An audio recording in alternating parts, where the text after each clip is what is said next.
Sounded so good. News Radio 690 KTSM El Paso.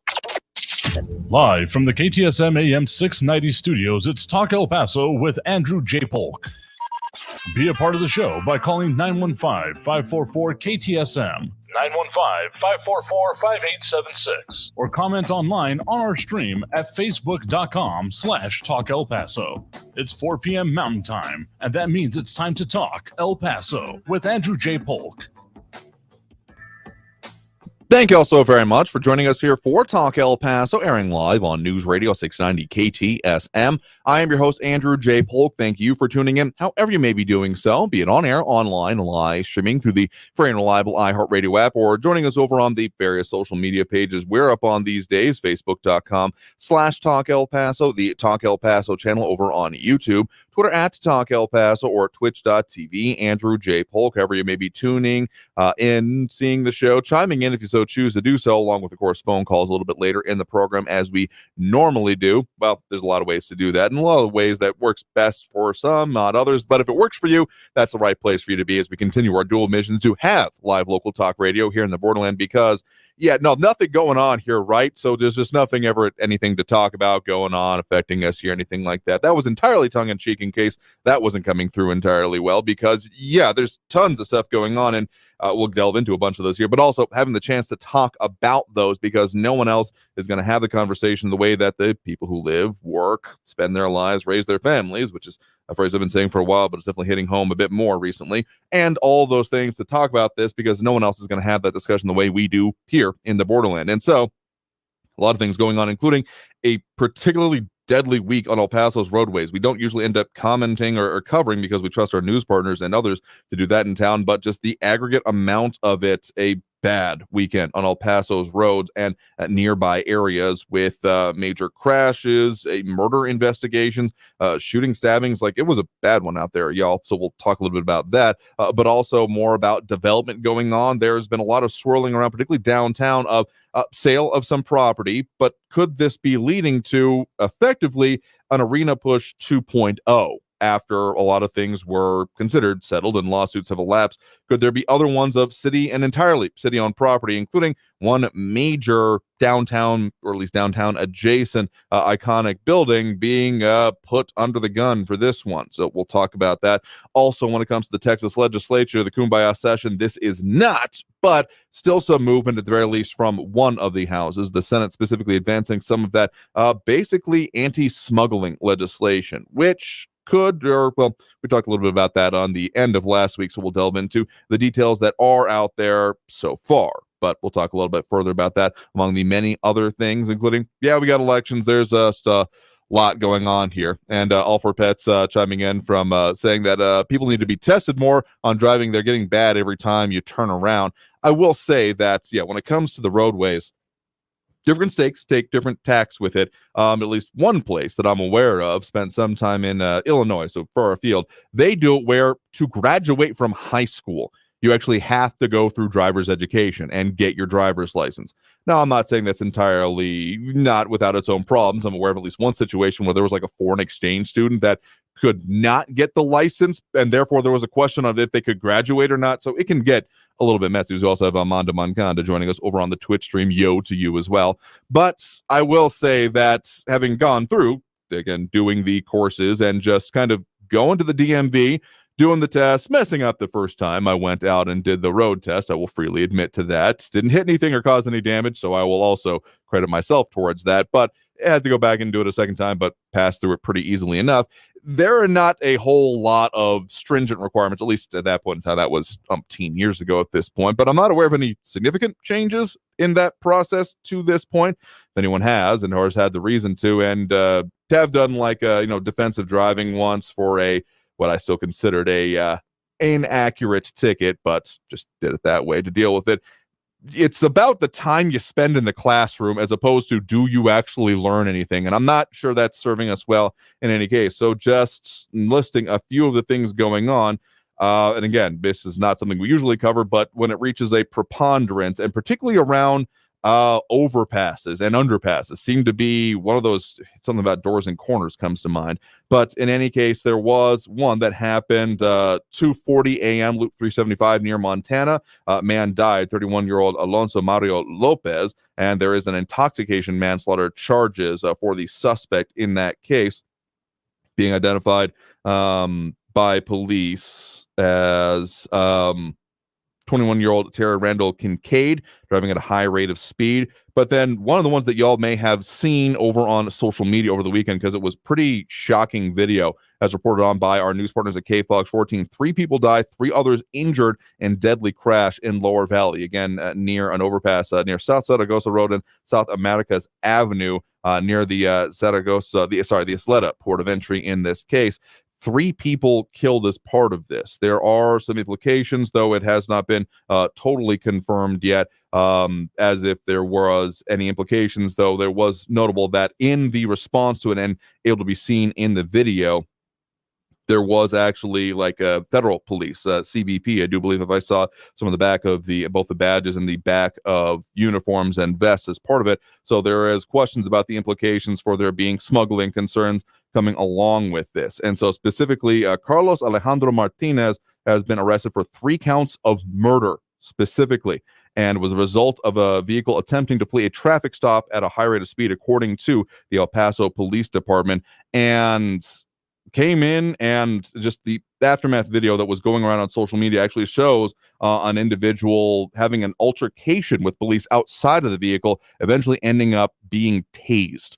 And one of the vehicle, then you can see in the video, ends up bursting into flames and becomes, well, we'll let our news partners at KFOX 14 explain more fully in their news updates. But there is, the question is if they were killed in the crash or by the ensuing fire. So John Browson saying 3 women didn't have a chance in the other car. I mean, it was the video itself is not graphic, but understanding the circumstances around it, I mean, there's a pretty grisly crash with vehicles looking very mangled in the background of it already. So seek it out if you will. But yeah.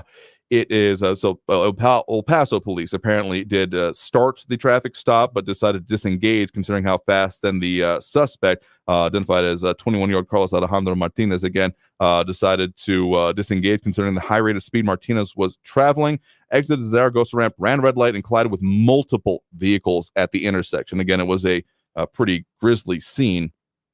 And the driver of the second car and its occupants and a 2008 tan Mazda Tribute all died, including a 31-year-old female, her 2 passengers, a 27-year-old female, and an 8-year-old female, pending next of kin notifications why the identities are being withheld.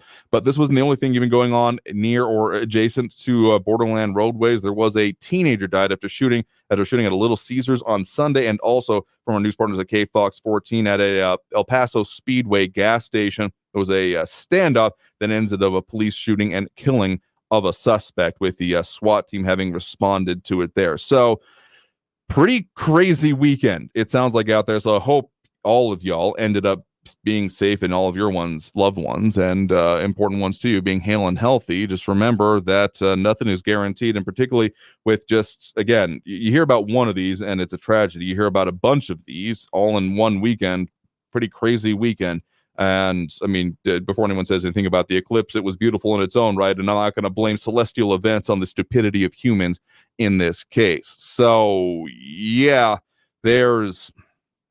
just be careful on the roads out there, y'all. It's not getting better, it doesn't seem like. And specifically looking at some of the stats from El Paso police, specifically saying that after that incident there with the 3 dying, that marks the 57th, 58th, and 59th traffic fatalities of the year, compared to 55 at the same time last year. So above pace, if not significantly so, except, of course, for the significance of each individual life. But particularly with questions remain about the implications about there being smuggling or related issues to it within that one particular incident that, again, had that pretty shocking video.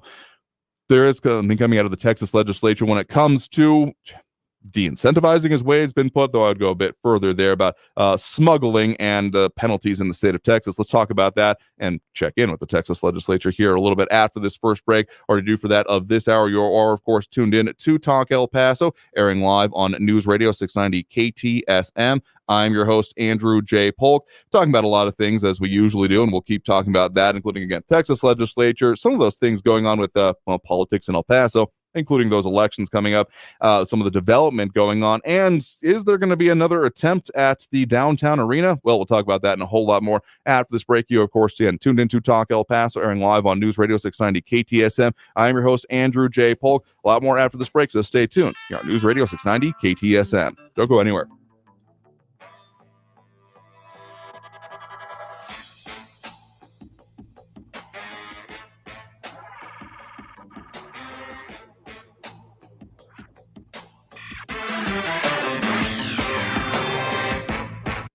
News Radio 690. Traffic all day.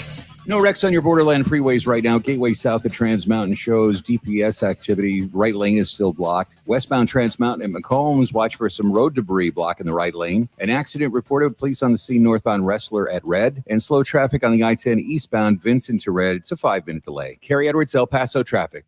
These days, high prices are forcing Americans to make hard decisions. Do I buy the toothpaste or the toilet paper? We have a better way. Inflation compensation. $1,000 price bust and prize. Be listening for your shot to win a grand. Inflation compensation on News Radio 690 AM is brought to you by Mazer Security Systems, providing El Pasoans state-of-the-art protection and peace of mind for more than 30 years. This report is sponsored by Lowe's. Get the appliances you need right away at Lowe's. Explore the largest assortment of brands you trust in-store or online at the best values. Plus, take advantage of their everyday financing offers. Lowe's knows home improvement, subject to credit approval. Is your old car really scary? Does it smell dreadful? And run awful? Wake up! El Paso, the nightmare is over. Ivan Ochoa, General Manager of Sunland Park Chrysler Dodge Jeep Ram Fiat. We'll take your scary old trade, even if you owe thousands more than what it's worth. So you can upgrade to a new or certified pre-owned vehicle for less. Plus, during Ram Power Days, get 0% APR for 72 months on 2023 Ram 1500 Lone Star, Bighorn Crew Cab trucks. 2023 Jeep Gladiator trucks and Jeep Grand Cherokee take 10% off MSRP and $3,500 off MSRP on 2023 Dodge Charger and Challenger. Worried that your credit will make your car buying scary? Sunland Park Chrysler, Dodge, Jeep, Ram, Fiat has partnered with even more lenders that will push to approve your credit, even if your credit is less than perfect.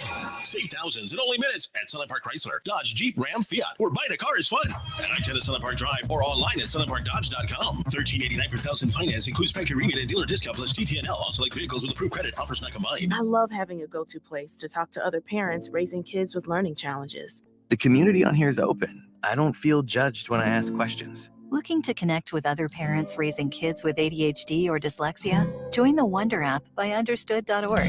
Some kids are wired differently, but all kids can thrive with the right support. With Wonder, not only will you find families like yours, you'll also get tips and advice from a team of leading experts. Download Wonder today or visit understood.org/iHeart to learn more. Wireless headphones. That'll be $200. I'll use my Capital One Quicksilver card. Now that's a hit. You used the Capital One Quicksilver card, which makes you the hero of every purchase. With Quicksilver, you earn unlimited 1.5% cash back on every purchase everywhere. I wanted running music, but unlimited 1.5% cash back is pretty heroic. Good instincts. Every hero needs a theme song. The Capital One Quicksilver card. What's in your wallet? Terms apply. See CapitalOne.com for details. El Paso's News Radio 690 KTSM. Live from the KTSM AM 690 studios, it's Talk El Paso with Andrew J. Polk. To be a part of the show, follow on Facebook at facebook.com/Talk El Paso. Now here's your host, Andrew J. Polk.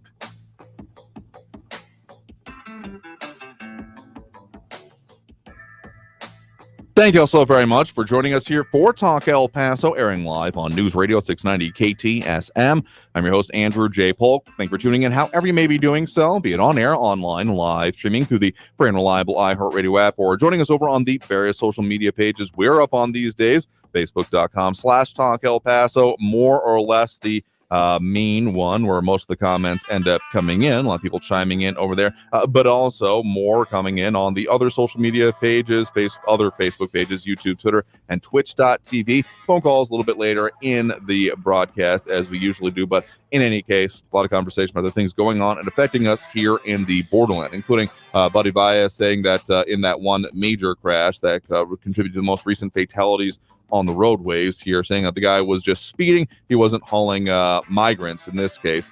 I mean, again, I think there's still some question about that. I mean, it does bear a certain resemblance to what I've referred to as the rabbiting situations, but he has been charged, of course, in this case with 3 murder charges in that case. So there is still investigation ongoing, and still going to be having a special traffic investigators collecting evidence and conducting a thorough crash analysis. I mean, at the very least, till I see it for sure, I'm going to be wondering about it, because there was a bunch of like you can see right in the photos from some of our news partners at KFOX 14 that CBP was immediately on scene, and now they're currently present throughout the whole community at this point. But also want to say DPS was there as part of it as well. So again, just still have some questions about it, because even if it wasn't one, I mean, it's a tragedy regardless, though the state of Texas also looking at some of its own responses and laws specifically in part of this. So the Texas Senate has been doing most of the action so far as part of this special session, which has been a contentious one. I certainly agree with Buddy Baez saying that chasing cars is simply putting people's lives in danger, which is why that I mentioned that part about the disengagement coming from the, at least I believe it was an El Paso police unit involved in that, though.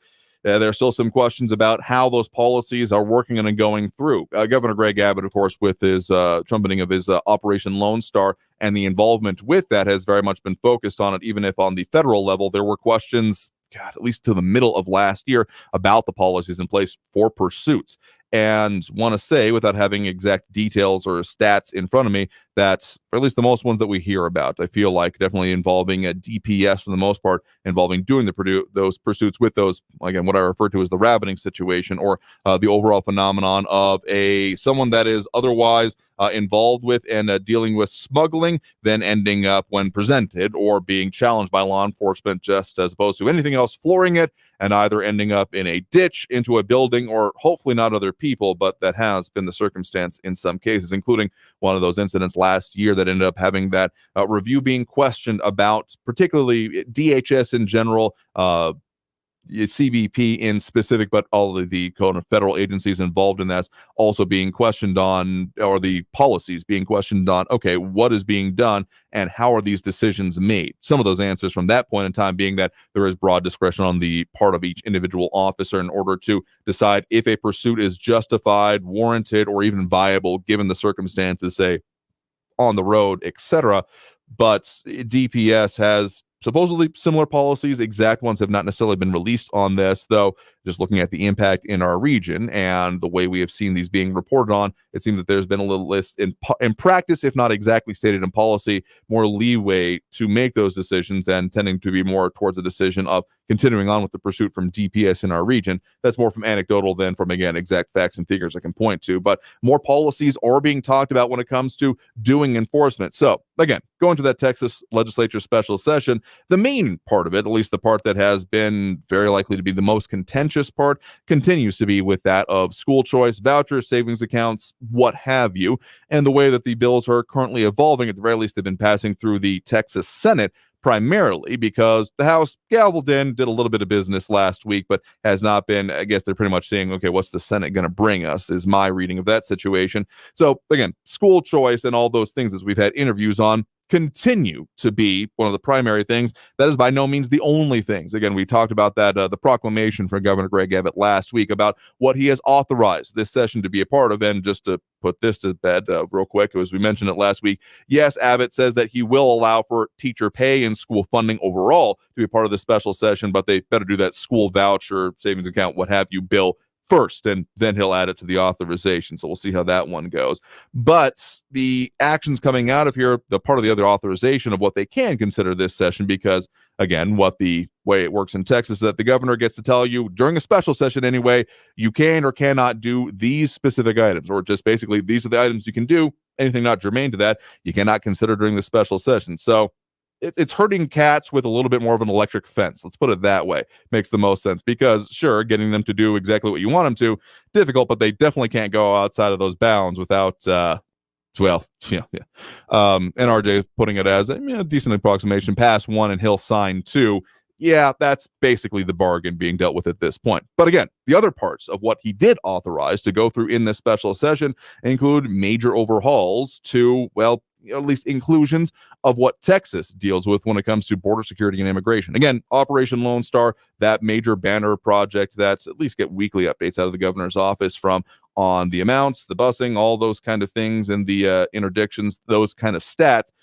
One of the items that was a part of this authorization was about seeing more enforcement, or the way that it's being put by our national news partners, a plan to make smuggling less enticing, which is a minor way to put it. But the Texas House currently now debating a bill that would increase the penalty for human smuggling, with Republicans having introduced legislation that would pump up the minimum sentence from 2 years to 10 years in prison. There had been some questions towards the end of last week of the language that the governor could have used about de-incentivizing or making it more difficult, led to a question about civil asset forfeiture, which it looks like in this case the state of Texas not wanting to wade into that particular foray, as it could, among other things, I would say, that could lead to its own Supreme Court case about, say, no, you got to go with the federal law on this one and not come up with your own, but that's aside from it. So specifically, State Representative Ryan Guillen says that Mexican cartels are paying people big bucks to smuggle illegal immigrants from the border to big cities.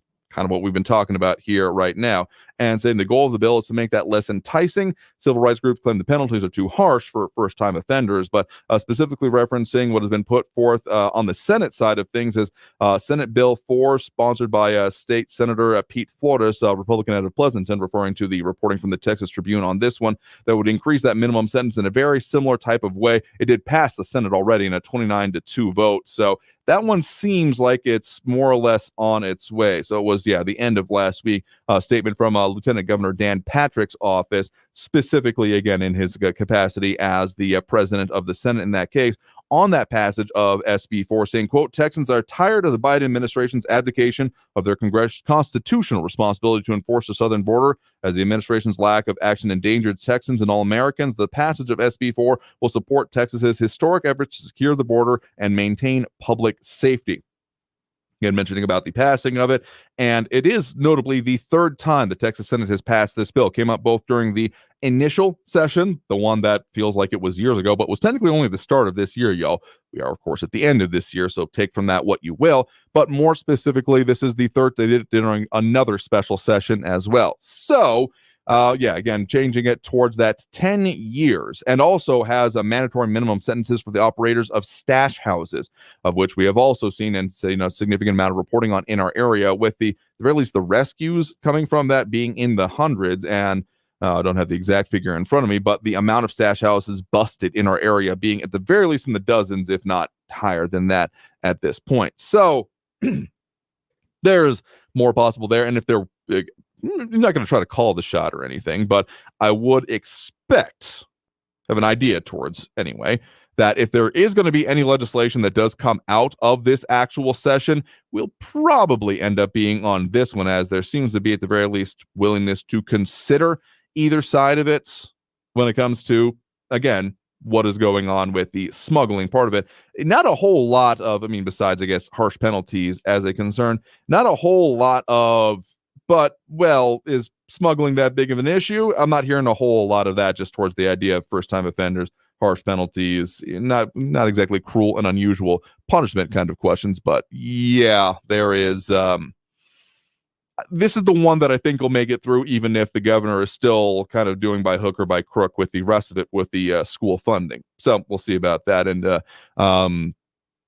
Ed Clore also talking about some other comments coming in, but Ed Clore mentioning that other situation happening near El Paso's roadways with the guy barricaded in the speedway at near Donovan and Mesa. Again, it was a pretty crazy weekend around here. It does sound like on or nearby the roadways. Heard some other people talking about a lot of cops speeding around. They were noticing wondering if they were responding to some of these incidents we're discussing here. So the fact that, Buddy Vise saying every day people get killed and stabbed by our fellow citizens, but the fact that we usually don't see that much, at least not in such a concentrated way here in El Paso. Again, we're above pace by a margin, about 10% over last year, give or take, doing rough calculation when it comes to fatalities on the roadways. And El Paso isn't exactly known for its murders or deaths, in particularly involving service or those in the police service. But still, just as a reminder to never take anything for granted, and enough of it going on that we had to comment on it here today. But again, Texas legislature still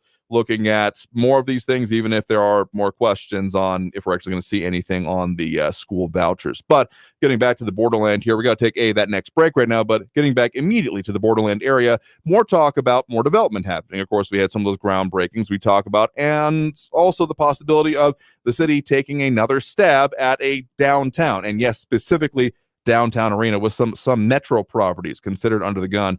And we'll talk more about that along with development. And yes, we got those elections coming up, so let's talk about that after we take this next break. You are, of course, tuned in to Talk El Paso, airing live on News Radio 690 KTSM. I am your host, Andrew J. Polk. Close to those phone lines, opening up here at the end of next segment as we usually do, but keep those comments going on. We'll pop those up and talk about them as much as makes sense for the discussion at the time over on our social media. But in any case, stay tuned. More Talk El Paso after this break here on News Radio 690 KTSM. Back in a minute. Don't go anywhere.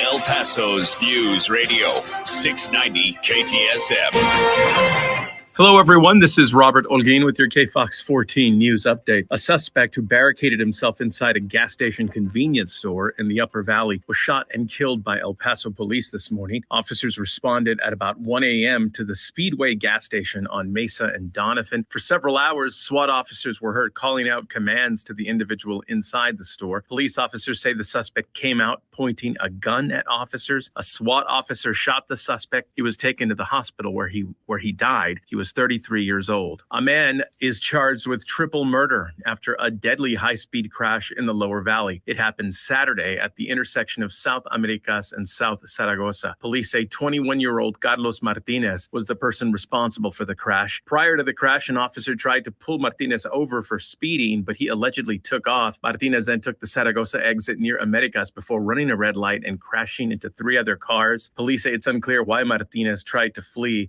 A 31-year-old woman and 2 people trapped inside the car with her, a 27-year-old and an 8-year-old girl, all burned to death. This has been your KFOX 14 News Update. I'm Robert Olguin. Traffic all day. News Radio 690. Just a little bit of slowing in the I-10 east and westbound in the Upper Valley, from westbound from Red to Las Muchas, and eastbound Vinton down to Red, 5-minute delays. Heads up for an accident northbound Wrestler at Red, and DPS activity blocking the right lane on Gateway South at Trans Mountain. Kerry Edwards, El Paso traffic. From the KFOX 14 Severe Weather Center, I'm Chief Meteorologist Brad Montgomery. Temperatures are going to be warming up toward the middle part of the week, and then we'll start to cool things back down some by the end of the week. Partly cloudy for your Tuesday, high around 86 degrees for tomorrow. We'll see breezy conditions, hot afternoon for our Wednesday, high around 91, and then numbers start to come back down. Mostly sunny for your Thursday, high around 84. From the KFOX 14 Severe Weather Center, I'm Chief Meteorologist Brad Montgomery. This report is sponsored by Boost Infinite. Hey, if you're thinking of getting the latest iPhone, you need to stop and check out the wireless offer from Boost Infinite. For more, just pick up your phone and dial pound 250 and say Boost Infinite. That's pound 250 and Boost Infinite. You'll have the option to receive a one-time auto-dialed text message from this station's network. Hey guys, this is Andrew J. Polk. My not-so-secret way of looking and feeling great is going to Hammer and Nails, El Paso's newest men's grooming destination, with everything about your personal grooming, privacy, and comfort in mind. Ready with your favorite drink at the door. They offer everything from head to toe, hair, beard, mustache, and hand and foot services. You want to find out about their full services and their great memberships. Of course, find them online, hammerandnailsgrooming.com. That's hammer, A-N-D, nailsgrooming.com. And I'll see you there. Protection for all, peace of mind for you. For over 40 years, Mazer Security Alarms has proudly served El Paso with superior service and superior protection. You can afford the best. For your free quote or to upgrade your existing system, call Mazer Security Alarms at 915-590-0033. A message for drivers from TxDOT. Cars are bigger than people, so when you're behind the wheel, watch out for pedestrians. Stop for them in crosswalks and yield the right-of-way when turning at intersections. That way, we'll all get home safe. Be safe. Drive smart. This report is sponsored by the Texas Department of Transportation. You can't help but look at a car wreck on the side of the road. Yet we turn a blind eye to the things we should be looking at. What are we doing? It's not like we didn't know. We know. We are turning our eyes. The Glenn Beck Program. I have no tolerance anymore for people who say, I just can't look at it. Listen and look. You don't have that option. Glenn Beck. Mornings at 7. What can you do? Here's something you can do. News Radio 690 KTSM. News Radio 690 KTSM. Live from the KTSM AM 690 studios, it's Talk El Paso with Andrew J. Polk. To be a part of the show, call 915-544-KTSM or follow on Facebook at facebook.com/Talk El Paso. Now here's your host, Andrew J. Polk. Thank you all so very much for joining us here for Talk El Paso, airing live on News Radio 690 KTSM. I am your host, Andrew J. Polk. Thanks for tuning in, however you may be doing so. A lot of people joining us over on the various social media pages, of course, Facebook, YouTube, Twitter, and Twitch. They're under Talk El Paso, but however you're getting at us here, be it on air, online, live, streaming through the free and reliable iHeartRadio app, or over on those social media pages, we appreciate it as we continue trying to just stay up on as much as we can cram into 2 hours of the show anyway, of the things going on here, and it feels like we fall further and further behind every day, but we do our level best. So, a few things going on and a few other conversations going on, including a bit of alliteration going on from Willie Jenkins about his feelings on politicians, let's put it that way here. More on the immigration situation and other things, and didn't want to miss this one with Matt Olson with the mildly restrained happy Monday. Appreciate y'all for chiming in and joining us here to talk about this, because there's still a lot going on, and just as we often check with it, and it feels relevant to do so in this case, from the El Paso, Texas.gov/migrant-crisis, the Migrant Situational Awareness Dashboard, showing a marked decrease in the numbers in our area. I don't think they've ever been at zero, at the very least, since these markers have been going on.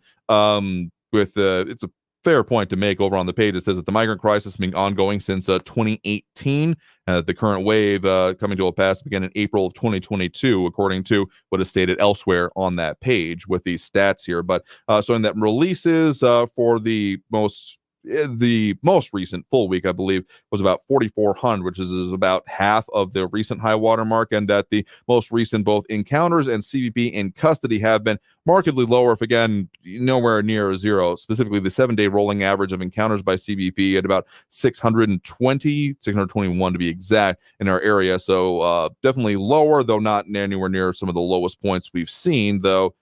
Honestly, it might be one. Okay, 514 was one of the lowest points being seen recently, back in the, what was that? The 22nd week of the year, which I am bad at off the cusp math. And I know I need to start thinking about weeks, but I don't think that way as it is.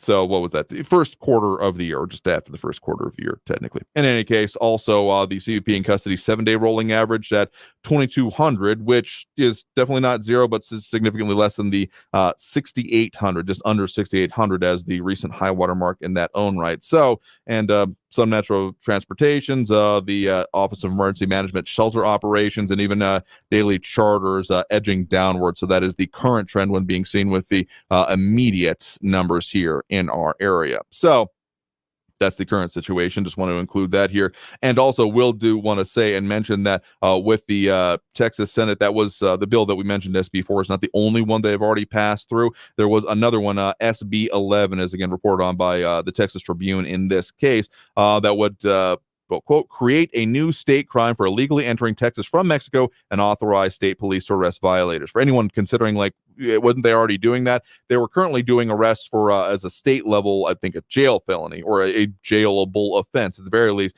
was for trespassing, particularly on private property. But this one would create a basically illegal entry into Texas, as opposed to just the U.S., and therefore making it a state enforceable kind of thing. It got a 19-12 vote initially. We'll get a final vote in the Senate before going over to the House, according to the Texas Tribune on that. So still percolating through there. And just to mention it, because it is germane to this, there is interesting plays with Texas support in the Speaker of the House race when it comes to the national legislature, and a whole lot more with that. But we'll keep our eye on and see how that does have any impacts. But back here in the city of El Paso, again, we have a couple of elections coming up. Again, one for the Texas constitutional amendments, the big one, or the one that is getting probably the most attention, being the one that would change the homestead exemptions, more than double it, and change some of the formulas around it. There is one that would actually also allow the county to end up being able to do certain funding and tax raising related to parks and things like that. That is specifically for El Paso County. So there is local stuff on that ballot. But then, of course, there is also the city of El Paso elections, including those to replace Alessandra Anello as a city representative for District Number 2, with at least a couple of candidates, one fully declared, still checking over on the city of El Paso elections website with, again, former mayoral candidate Veronica Carvajal having announced there, though, I believe it was it Josh Acevedo is also who is currently an EPISD trustee. So that's possible. And one of the big issues that they may have to then end up dealing with is an interesting effort that has been percolating through with the city of El Paso on, just reading some of the headlines here from El Paso Matters. City moving to ease downtown Union Plaza development rules. Now, of course, with the whole downtown development and that arena possibilities that were going on, there was that fenced-off area that was along, what's been known as Duranguito, become better known as that throughout this process. And there has been a bunch of properties that were therefore purchased by the city, and just the whole legal cases going on that. I'm not going to try to totally rehash that at this point, but the city has in recent weeks, as of 2 weeks ago, according to others, including our news partners at KFOX 14 and CBS 4 Local, about there being, sale of those properties and changing some of the development rules, and most recently from, again, El Paso Matters out as of this weekend, city moving to ease downtown Union Plaza development rules, and it is looking to sell those buildings it thought would be in preparation for the building of the arena. But, let's put it this way. The second paragraph here from El Paso Matters. Without confirming or publicly releasing a potential site for the arena, several recent city council actions point to the area by the Union Depot train station as a possible new site, referring to the downtown arena project. And they quote city spokesperson La Cruz Acosta in a statement to El Paso Matters saying, quote, the city is not disclosing the locations of properties looked at as part of an assessment, as it could affect the city's negotiating position regarding potential real estate transactions. And noting that on October 10th, Council passed the first reading of an ordinance change for the Union Plaza District to allow for the construction of a larger variety of businesses, including a multipurpose center and an arena, according to documents from the city of El Paso. So there are questions about what that could be, and if looking at wholly city-owned property would deal with some of the eminent domain issues or some of the other court case parts, but not all of them by my reading to it. And there is a environmental assessment of a unnamed Sun Metro property in downtown El Paso also being cited here. Is that one's not being named, but very, very notably, and probably the part that is going to be having the most kerfuffle around it, would be that of the Union Depot itself. So anyone confused about that part, we're talking about the now I'm blanking on it for a second. Pretty sure it was a Trost Design building in a near the downtown, where again, you get on the railroads if you're doing that, getting on the passenger train. And yes, thank you for the hashtag kerfuffle there. It's a iconic building, at the very least. Recently, I think Texas Tech University proper had its extended office or School of Architecture had offices there on lease from the city. So that is an iconic enough building, and the possibility of that being implicated in this, again, this is all very preliminary and not a whole lot to go on to, but as the idea of, so anyone who's been down around that area, I went to a wedding there within the last, time doesn't exist anymore, but last 2 years, I'm pretty confident with that one. It's right next to that's one of the major Sun Metro maintenance facilities so there is a footprint there. Notably, that's also right next to the downtown ballpark. So yeah, that would be all other things aside, if this was just land that could be used and there was no other implications that came along with it, I'd still have concerns when it came to the cramming in of that. So I'm hoping that's not actually being concerned, because going into the other implications that certainly exist there, the idea of having any implications on the Union Depot building itself would be pretty significant. I mean, given the whole conversation that went on with the idea of Duranguito, Union Plaza as a whole district, the viability, purpose, historic capacity, and reason it's important to the community, all that kind of stuff that happened with the existing footprint, that conversation goes and gets cranked up to 11 if we start talking about Union Depot. So, again, the city being pretty close to the vest with this set of cards at this point, basically only having said that all downtown Sun Metro properties are currently being environmentally assessed for the project. So, I mean, there are others, including like ones that are including basically Greyhound buses and other maintenance terminals. And we've already seen some movement with that. There was the bus washing station that is now what's going to be La Nube, as soon as that finally gets up and running after some of their setbacks. But it's very early, but this is one to keep our eye on. And given just all of the stuff that happened around the arena process previously, yeah, I don't see this going that smoothly, simply unless there is a hell of a game plan ready to be deployed. But again, I would have my own issue with it, and a lot of people chiming back and forth, including a Patriot chick saying El Paso doesn't need an arena, or Buddy Vias saying we don't need a multi-purpose arena, and some back and forth saying RJ saying if you build it they will come, but Buddy Vias saying back if you allow them to come they will build it. So yeah, I don't know. And RJ putting it, I'm thinking this is dark humor, maybe they will tear down the Union Depot and change their mind again. So I don't know if that were to happen, as much as there were protests and again the court cases going on. And yes, there are some references to previous and some of the sources of those legal challenges in the past. I'm not going to use your exact phrasing, but that's the point I think John Brazelton is making. But I would expect this to be very, very significant process in its own right, both in the moving forward with it and then also the potential challenges to it. That's my reading of the tea leaves and looking into that cloudy crystal ball. But let's just say I don't feel too uncertain about that one, if again the project is moving forward in that way. I feel like at least part of the way the city is floating these ideas and the way the statements are being made, it is kind of a feeling it out, seeing, okay, what would the response be? And let's just say it's already begun in its own rights. But we'll talk more about that and other things going on, including that, yeah, there is those elections coming up for the city of El Paso, so buckle up, y'all. But let's go ahead and get to those phone lines or open them up as we take that next break right now. If y'all want to chime in on this or the other things going on and affecting us here in the Borderland today, of course, the number to do so, if you want to get on the line, is 915-544-5876, 915-544-KTSM. Back after this break with more Talk El Paso here on News Radio 690 KTSM. Stay tuned.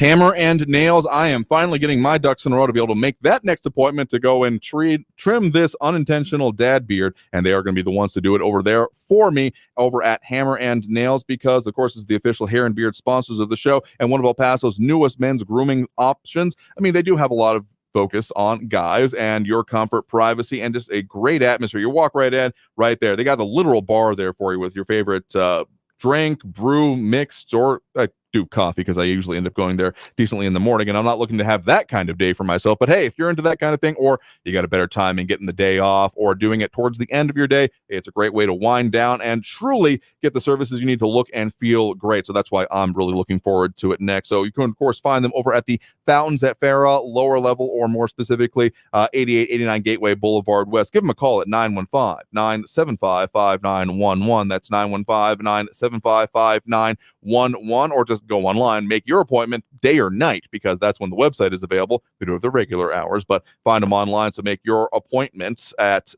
hammerandnailsgrooming.com. That's hammerandnailsgrooming.com. They do, of course, have their memberships where you can, for one monthly price, get your services and make sure that you always have that great excuse to go and get yourself taken care of, head to toe services. hammerandnailsgrooming.com. Traffic all day. News Radio 690 I-10 eastbound after McRae, an accident with heavy delays. Traffic's backed up to Geronimo Drive already with 25-minute delays and growing. DPS activity on the right lane, blocking the right lane gateway south at Trans Mountain. Slow traffic I-10 eastbound from Vinton down to Red, 10-minute delays. Kerry Edwards, El Paso traffic. This report is sponsored by Wendy's Breakfast 2 for $3 Biggie Bundles. Wendy's new Breakfast 2 for $3 Biggie Bundles lets you choose from your fave 4, including a sausage or egg and cheese biscuit, small seasoned potatoes, or medium hot coffee. Limited time only during breakfast hours. U.S. price and participation may vary. Not valid in a combo. Single item at regular price. Is your old car really scary? Does it smell dreadful? And run awful? Wake up! El Paso, the nightmare is over. Ivan Ochoa, general manager of Sunland Park, Chrysler, Dodge, Jeep, Ram, Fiat. We'll take your scary old trade, even if you owe thousands more than what it's worth, so you can upgrade to a new or certified pre-owned vehicle for less. Plus, during Ram Power Days, get 0% APR for 72 months on 2023 Ram 1500 Lone Star Bighorn Crew Cab trucks. 2023 Jeep Gladiator trucks and Jeep Grand Cherokee take 10% off MSRP and $3,500 off MSRP on 2023 Dodge Charger and Challenger. Worried that your credit will make your car buying scary? Sunland Park Chrysler, Dodge, Jeep, Ram, Fiat has partnered with even more lenders that will push to approve your credit, even if your credit is less than perfect.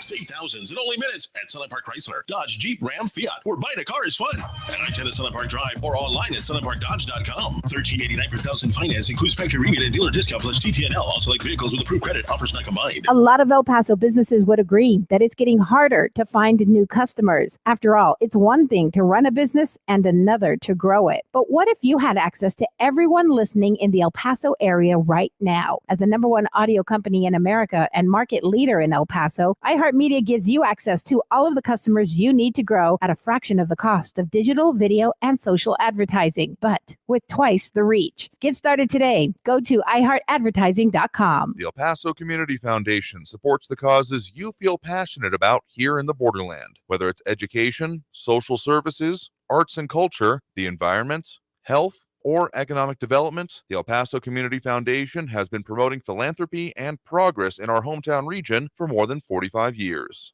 Make your mark with us. Start a fund today for good, for El Paso, forever. Learn more at epcf.org. That's epcf.org. Get the appliances you need right away at Lowe's. Explore the largest assortment of brands you trust in-store or online at the best values. Plus, take advantage of their everyday financing offers. Lowe's knows home improvement, subject to credit approval. Stay informed at ktsmradio.com. News Radio 690 KTSM El Paso.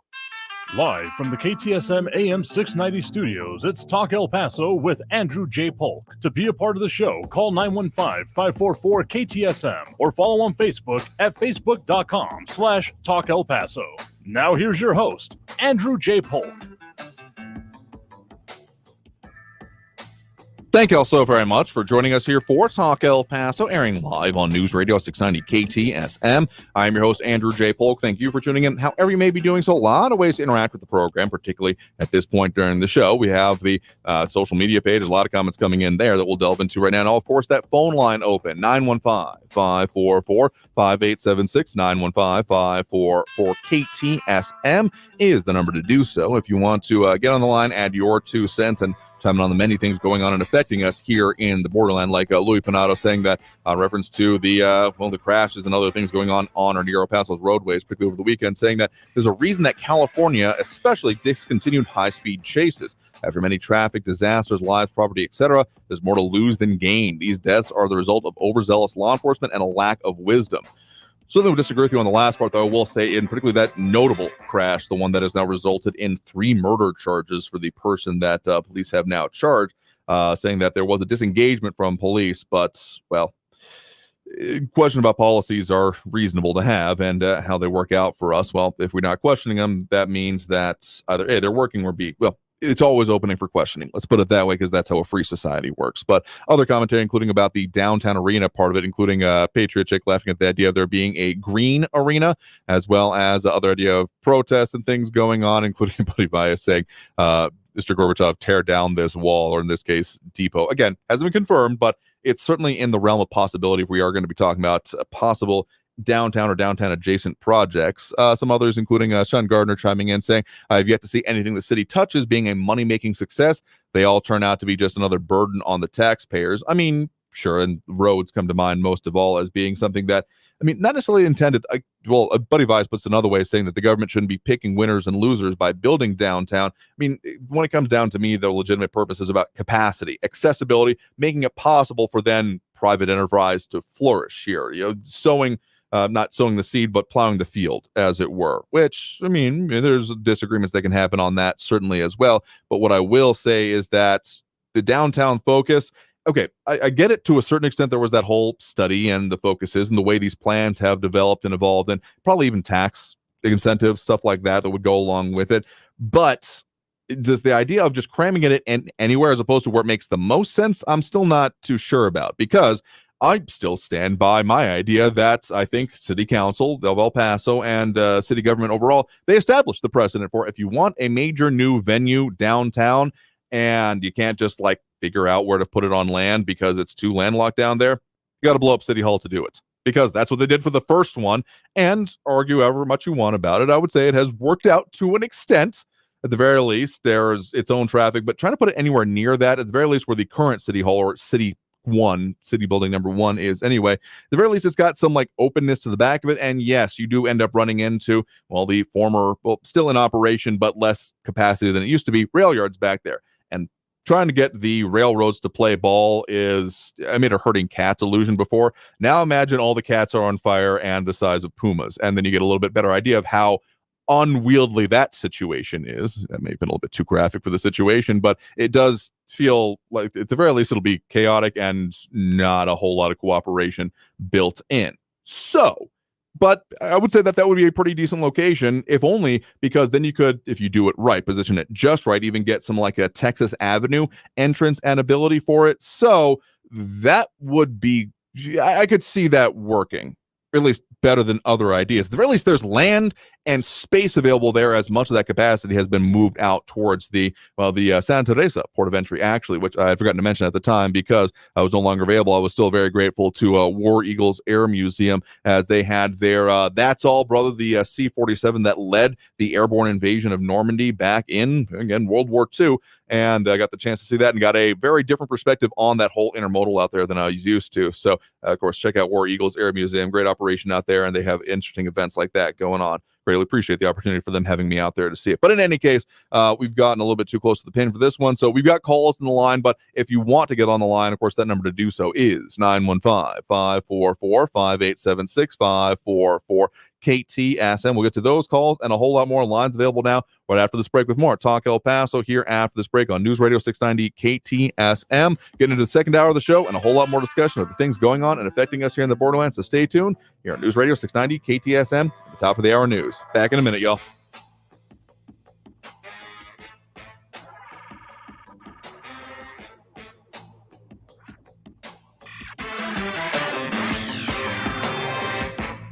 Traffic all day. News Radio 690. I-10 eastbound after McRae, an accident with heavy delays. Traffic's backed up to Geronimo Drive already with 25-minute delays and growing. DPS activity on the right lane, blocking the right lane gateway south at Trans Mountain. Slow traffic I-10 eastbound from Vinton down to Red, 10-minute delays. Kerry Edwards, El Paso traffic. Do you have an idea for an invention or new product and don't know what to do next? Inventors, InventHelp can help you get started with your idea. Call 1-800-INVENTION or go to inventhelp.com to get your free inventors information. They can help you try to patent your idea and submit it to companies. Get started with your idea today at inventhelp.com. InventHelp is the leading invention service company. With offices nationwide, they've been helping inventors since 1984. Inventors received more than 10,000 patents through their patent referral services. Don't wait to get started with your idea. For free information, contact your friends at InventHelp. Go to inventhelp.com or call 1-800-INVENTION. That's inventhelp.com or call 1-800-INVENTION. They help everyday inventors just like you. Additional services include invention websites, prototype models, technical drawings, and more. They keep your idea confidential and explain every step of their invention services. Remember, that's inventhelp.com. InventHelp.com. Getting a news feed on your phone while driving makes driving more difficult. This is dangerous. Getting a news feed without a computer or mobile device? It would be impossible. Unless, of course, you get your live news feeds at the top and bottom of the hour. It's easy. Traffic and weather all day. It's as simple as that. Trending stories tend to change. Every minute of every day. Twice an hour, we'll feed your curiosity. Stay informed. Shouldn't we listen to News on the hour. News and Radio. the hat. 690 and weather all day. News Radio 690 is KTSM AM El Paso, an iHeart radio station. NBC News Radio, I'm Brian Shook. The war between Israel and the Palestinian militant group Hamas is raging as a ground invasion of Gaza appears imminent. The death toll from the fighting has left over 4,100 people dead. Israel ambassador to the U.S., Michael Herzog, says Hamas has one goal. They were waging all-out war against the state of Israel, and we are determined to destroy the war machine so that they cannot threaten us again. 2,000 U.S. troops have reportedly been told to be ready to deploy to the Middle East. The Wall Street Journal said the troops would not be serving in a combat role if sent. Secretary of State Antony Blinken had to seek shelter in a bunker when air raid sirens went off in Tel Aviv. The State Department says it happened today while Blinken was meeting with Israeli Prime Minister Benjamin Netanyahu. A vote on Jim Jordan's bid to become Speaker of the House is expected Tuesday at noon. It remains unclear if the Ohio Republican will have the 217 votes needed to secure the position. 2 people are dead and a suspect is at large after a possible terrorist shooting in Brussels. The victims are Swedish, with the shooting happening just ahead of Sweden's national soccer team playing Belgium in a Euro 2024 qualifying match. Wall Street is closing sharply higher to start the week. Liz Warner reports. Stocks rallied today as investors shrugged off a rise in Treasury yields ahead of a busy week for corporate earnings. Both Nike and Salesforce each gained more than 2% to boost markets. At the closing bell today, the Dow Jones Industrial Average gained 314 points, the S&P 500 rose 45 points, and the NASDAQ climbed 160 points. Ford's chairman is calling on the United Auto Workers to make a deal and end acrimonious talks. You're listening to the latest from NBC News Radio. New York City is integrating artificial intelligence into its government services. Mayor Eric Adams says the AI plan is a first of its kind for a major U.S. city. People think all of a sudden you're going to have a Terminator type figure come in and take over government and displace human beings. That's just not the reality. Take a deep breath, get a grip. It is going to help. Adams says the business portal will use an AI chatbot so business owners can more easily access information from more than 2,000 web pages. Officials outline dozens of steps to responsibly implement the technology in phases while protecting against risks and building city employees' knowledge of the technology. Disney is celebrating 100 years of stories and magic today. Tony Waterman says what started as a humble dream for Walt and Roy Disney is now the world's largest entertainment company. Disney is certainly looking to capitalize on this anniversary. It released a new animated short film on Sunday as part of a 2.5-hour bash. It's also selling new merchandise and limited time collectibles to mark its 100th birthday. But it's also now entering new territory. Some of its most iconic characters are headed for the public domain, starting with its first iteration of Mickey Mouse next year. It may come as little or no surprise to Beatles fans that Paul, George, and Ringo were not thrilled with Yoko Ono in the studio with them. In an episode of his podcast, McCartney, A Life in Lyrics, Paul McCartney said Yoko's presence during the recording of Let It Be was at best a distraction and at worst disturbing. McCartney said nobody objected when John Lennon started bringing Yoko to the studio, but he also said that none of them besides Lennon wanted her there. Brian Shook, NBC News Radio. Now, your chance to win $1,000. Enter this nationwide keyword on our website. Cash. That's cash. Enter it now. Now, you can relive the greatest moments from our 2023 iHeartRadio Music Festival. Streaming only on Hulu. Lenny Kravitz kicks things off with his biggest hits. Foo Fighters get the whole crowd singing along. Tim McGraw debuts his new song live. Public Enemy brings the 90s hip-hop energy. Fall Out Boy covers a classic while literally on fire. And so much more. Relive the greatest moments from our iHeartRadio Music Festival. Streaming now only on Hulu for a limited time. This report is sponsored by Blindster.com. Hi, I'm Kyle at Blindster.com. Shopping for new blinds? At Blindster, we offer over 50 different blinds, shades, and shutters at low prices, custom made for your windows, and shipping is free. Shop at home and order 10 free samples of any product before you buy. Blindster.com. Protection for all, peace of mind for you. For over 40 years, Mazer Security Alarms has proudly served El Paso with superior service and protection. Locally owned and operated, Mazer Security Alarms created Super Switch technology to prevent false alarms and keep your business and family safe. You can afford the best. For your free quote or to upgrade your existing system, call Mazer Security Alarms at 915-590-0033. That's 915-590-0033. Mazer Security Alarms. Why is iHeartRadio the #1 streaming radio app? Free music. Free live radio stations from all over the country. Free podcasts. Free playlists. Free contests. Free artist radio stations. Commercial-free stations. It's free. I love iHeartRadio. Join the millions of music, radio, and podcast fans on the #1 streaming radio app now. iHeartRadio. iHeartRadio. iHeartRadio. Free never sounded so good. El Paso's News Radio 690 KTSM. Live from the KTSM AM 690 studios, it's Talk El Paso with Andrew J. Polk. To be a part of the show, call 915-544-KTSM or follow on Facebook at facebook.com/Talk El Paso. Now here's your host, Andrew J. Polk. Thank you all so very much for joining us here for Talk El Paso, airing live on News Radio 690 KTSM. I am your host, Andrew J. Polk. Thank you for tuning in, however you may be doing so, be it on air, online, live, streaming through the free and reliable iHeartRadio app, or joining us over on the various social media pages. We're up on these days, facebook.com/Talk El Paso, the Talk El Paso channel over on YouTube, Twitter at Talk El Paso, or twitch.tv, Andrew J. Polk. Ever you may be tuning in, chiming in, adding your 2 cents. Of course, a lot of ways to do so, particularly at this point during the program, with those phone lines open, 915-544-5876, 544-KTSN. Do appreciate those dropping those likes and reacts, among other things, including Abra Banda, Buddy Baez, Matt Olson, Ion Grimm, RJ, James Holmes, Robbie Flores, Monica Cervantes, and Ida Beza Gardner. We have a lot of conversation going on over there, including about rules of the road, those development possibilities, and yes, about some of those international topics. Conversation often takes its own tone and tenor over there, but as I will always say, in those kind of circumstances, Friday is always coming. But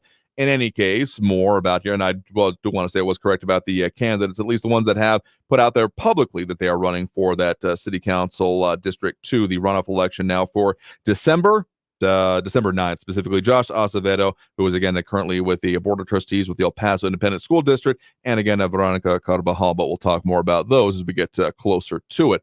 Going to be talking more in the coming days about some more county items as well, including that gun buyback. But in the meantime, let's go ahead and jump in on those phone lines now. Again, if you want to get on the line, add your 2 cents. Lines are open and available now.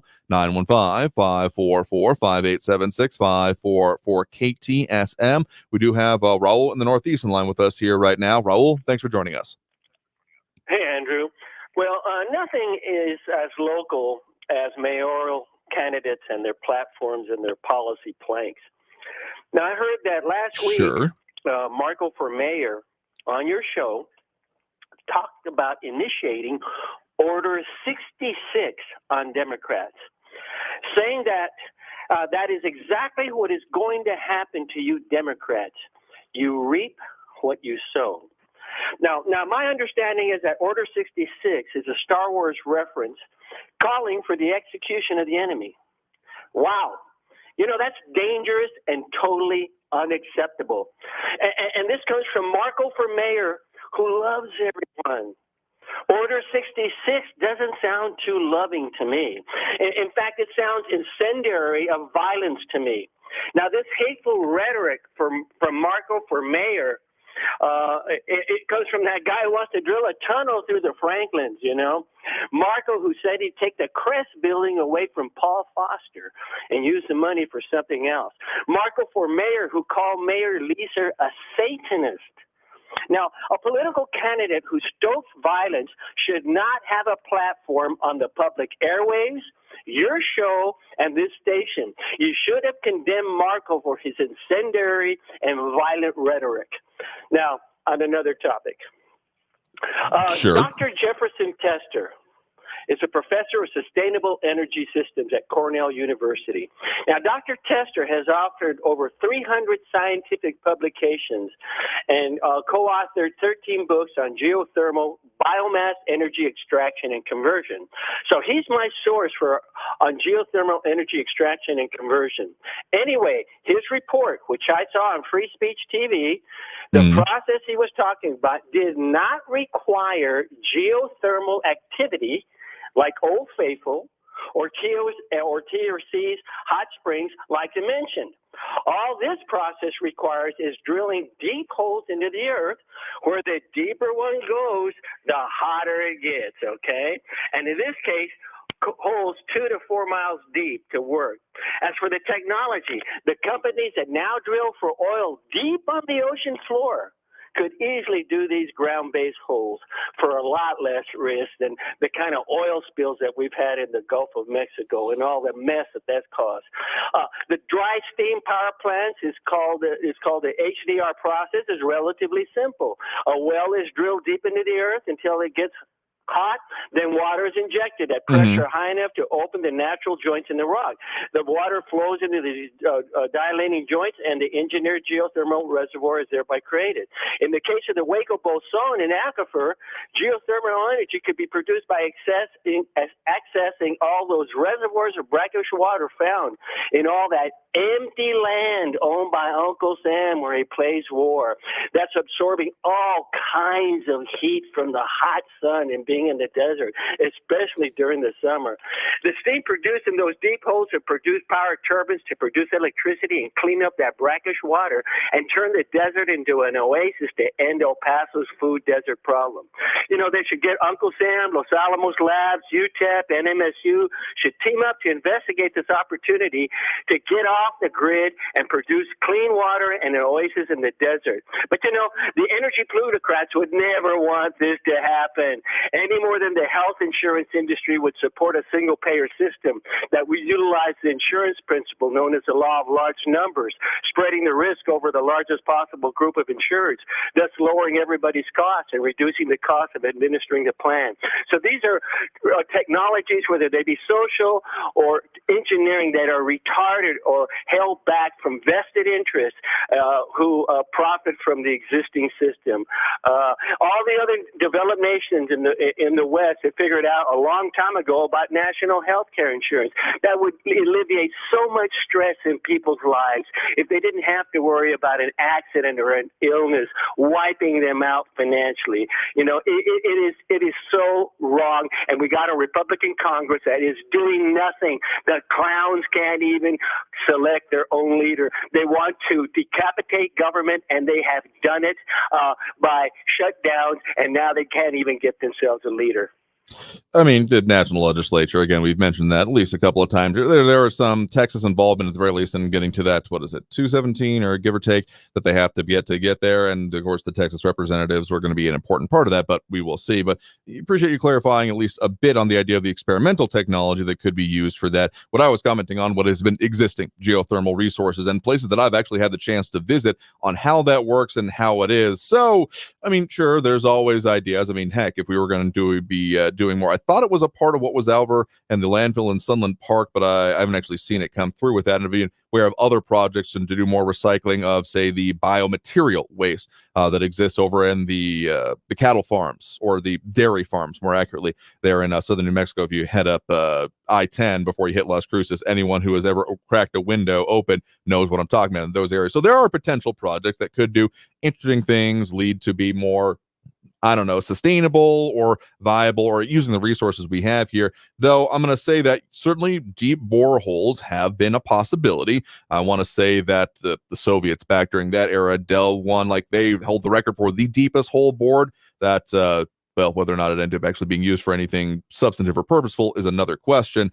Though I still believe that if you're talking about drilling holes, you got to get through the crust, because all you get, unless you have the geothermal resources, okay, maybe not in the same way of it being right near the surface that makes it easy, is that you do have to get to where it is. And the crust, the continental crust, is dozens of miles thick. The crust as it exists over in the the ocean parts of the tectonic plates is a little bit thinner, but even then, you end up with things like Hawaii and those islands. You have to have those magma plumes that allow for it to be able to then have it as there's a whole lot of, again, I'm not a geologic expert by any things, but I've been interested in this kind of ideas and this technology. So would be interested to also look up more about what you're talking about there in terms of an experimental technology. But I'll just say, in the meantime, if sustainability and viability in our current region is really the goal here, you're talking about being heated by the sun. There is a form of, it's not exactly, well, it's not a solar farm, but basically you put a, for lack of a better term, a funnel over a bunch of otherwise empty land, and when the sun, and it's clear, and the sun comes through, heats that, makes the heat rise, and so you have like one turbine. So think of it as a sideways wind turbine where you're generating that. That still has a lot of infrastructure, but I don't think there's any part of the plan you're talking about that does not have a lot of infrastructure. And I'll also say that poking holes where the bolson is, and then putting miles deeper down to where you start getting into the energy coming from the hot core and the upper layers of the mantle of the Earth's crust, sounds also like, if it's not done very correctly, could end up being to poking a hole and draining it, so to speak, because it's not a giant pool of water that exists here. There's no, I mean, at least not in the major sense, a giant cavern full of water that we're dipping down like a straw into, so to speak, whenever we pull water out of it. It's in between, basically. Think of it like quicksand. It's not exactly quicksand, but it's spaces in between existing aggregate. And so there could be things like settling. We've seen that in places where major aquifers have been seriously drained for major agricultural activity over generations. And like the Midwest, there's literally like the ground subsistence label in the dozens of feet. So that would have to be something careful for. And particularly if you're then poking a hole that would send it all the way down, could be problematic at the very least. But it's an interesting one idea. Again, I'll have to look further into what you're referencing there with that experimental technology. I was interested in new solutions, but again, you look at the possibilities of what has actually been explored. What has been done by, say, the 1st Armored Division has been primarily towards the solar, rather, energy as their backups on that, though. They also have looked at dealing with the aquifer, or the Hueco Bolson as exists in our area, by doing the desalinization plant. There's a reason that it exists on essentially southern part of Fort Bliss property. But appreciate the point in the call on the local issues on it there. And I'll just say on the idea of it, I'll allow other callers to defend themselves here, but yeah, I've been known to be a nerd, and Order 66 was not about, I mean, it was elimination of enemies, but it was specifically about betrayal of current allies and eliminating them. And, well, if you want to get real deep in the weeds, of the force of the Republic, eliminating the Jedi that were the previous defenders of it in order to take control from them. So if you want to go straight with the violence of the sci-fi that comes along with that, fine. But I guess the way I took it at the time was about betrayal of former allies and eliminating them from their positions. Because, as we've made clear in this program in the past, anyone saying or calling for violence in response to anything that is not an active conflict, like, I'm not going to say that, hey, guys in Ukraine and Israel and any part of this, just put down your weapons. You should not be doing violence. Like, I mean, there is justice and, making sure that you are not going to let yourself be eliminated. But in other ways, just saying, yeah, if you want to take the extreme of it, go right ahead. But that was not my interpretation of the, again, sci-fi reference. But in any case, we got to take that next break right now. Coming out of this break, we would to get to more calls, more comments, more of everything on the line here. So if you want to get on the line, that number to do so is, of course, 915-544-5876, 915-544-KTSM. Back after this break with more Talk El Paso here on News Radio 690 KTSM. Stay tuned.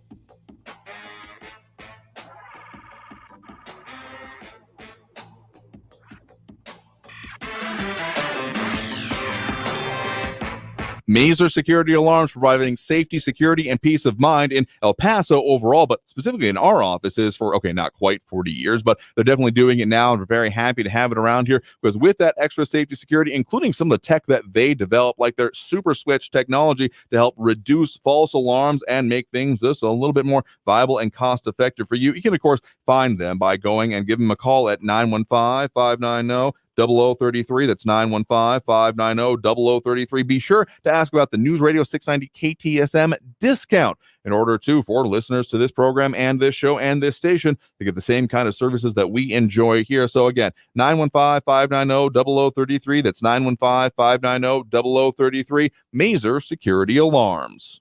News Radio 690. Traffic all day.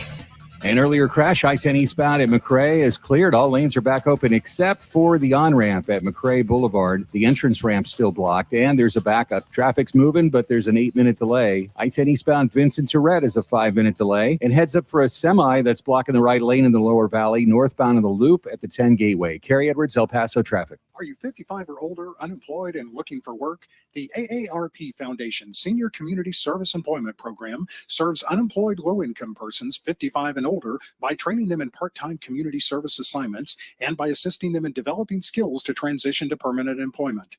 Participants are paid minimum wage and work 18 to 20 hours a week. Let us serve as a bridge to permanent employment for you. Call 855-850-2525 for more information. This report is sponsored by Blindster.com. Hi, I'm Kyle at Blindster.com. Want to save big on custom faux wood blinds, shutters, cellular shades, and more? Shop Blindster today and save up to 50% over comparable blinds from brick and mortar stores. Get custom blinds at low prices and free shipping at Blindster.com. Attorney Joe Cordell. Business owners and professionals face special challenges in divorce court. In addition to everything else going on, they have to contend with allegations that they are earning more than they are, coupled with claims on their business or practice itself. Clients with assets depend on their divorce lawyer's skills in these matters, and that's why it's so important to hire someone that has those skills. Schedule an appointment with one of Cordell & Cordell's Dallas-Fort Worth area attorneys. Offices in Dallas, Fort Worth, and St. Louis. CordellCordell.com. Jesse Kelly here. Do you feel protected? My personal protection plan is owning gold. The Oxford Gold Group helps you buy gold to have on hand or convert it into your 401k. If things get weird, I have gold on hand. I like that. You can buy coins or convert part of your 401k with the Oxford Gold Group. It's easy and safe. 833-995-GOLD. That's 833-995-GOLD. 833-995-GOLD. And paid for by Linear Marketing Group.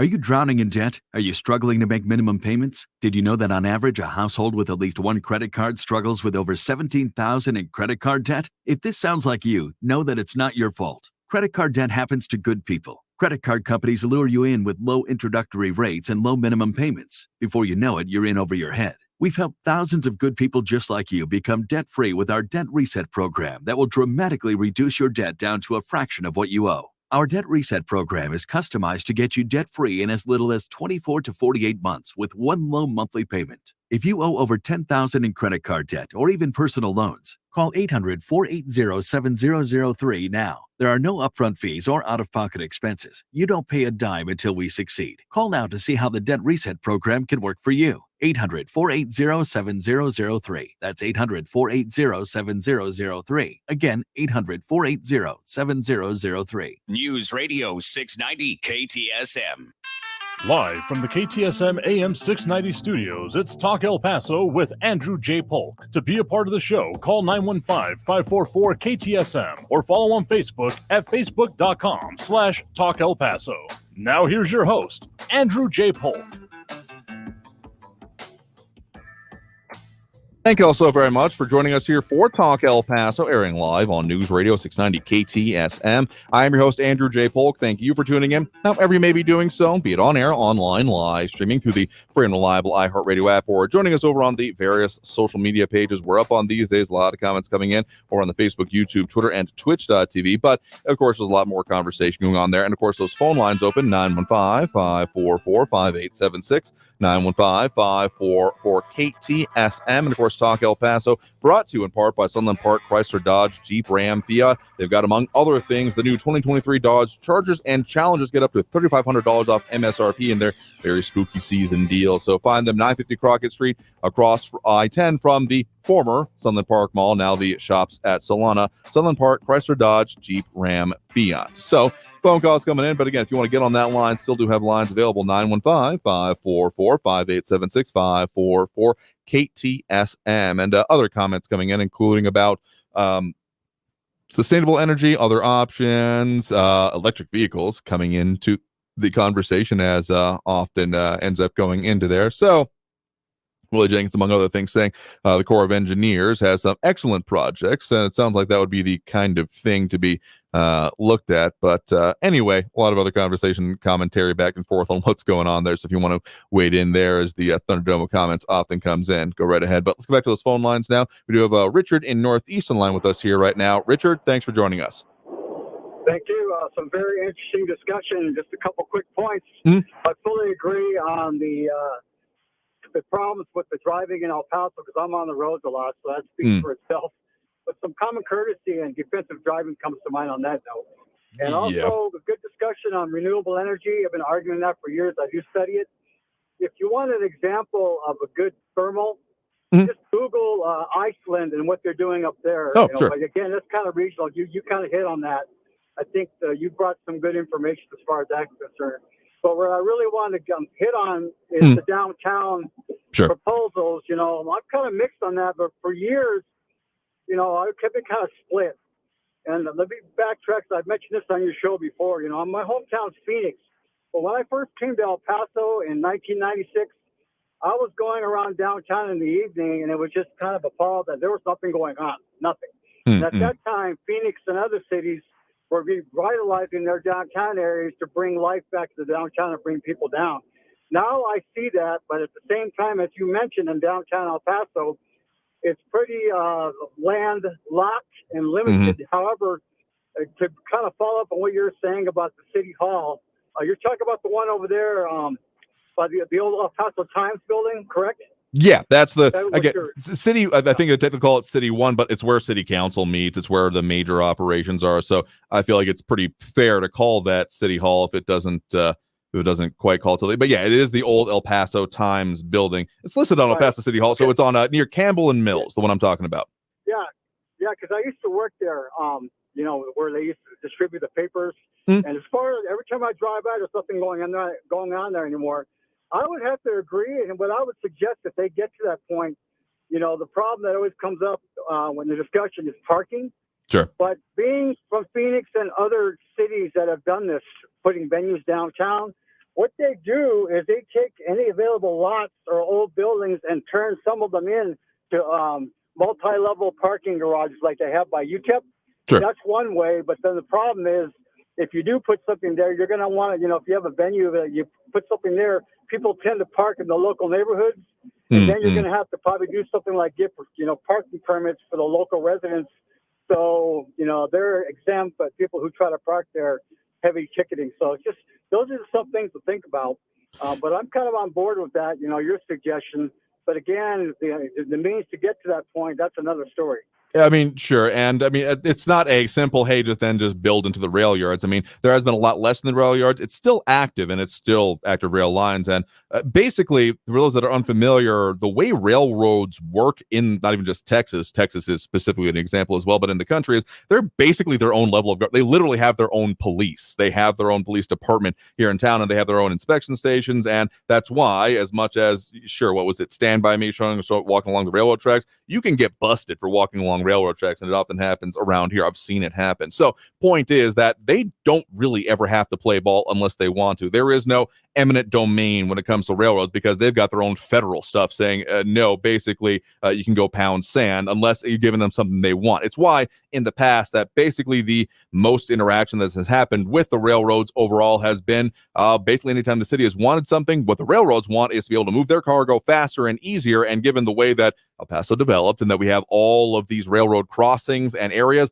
they want those shut down, meaning that you can no longer cross them or, you know, build overpasses, viaducts, those kind of things. And so I'm not saying it would be simple, but at the very least, it would be something that could be looked at. And then there's a little bit of land over there. Hell, you could build across them and over towards what's being called for to now is the St. Rogers Depot. I've seen that project being called a few different things here, but I'm just saying if you really want to do it, it would be on the other side of downtown from the ballpark, which putting anything right next to the ballpark just seems like a bad idea for transportation's sake. And I got to say that a lot of the thinking doesn't work out well when it comes to dealing with mass amounts of people moving all in one place at once, given some recent concerts and things that I've been to. So getting a little bit of space and spacing it out on the other side with better access to I-10 over there, it makes sense to me. There's a whole lot of just logistical issues between there and reality, but hey, at least it makes a little bit more sense to me.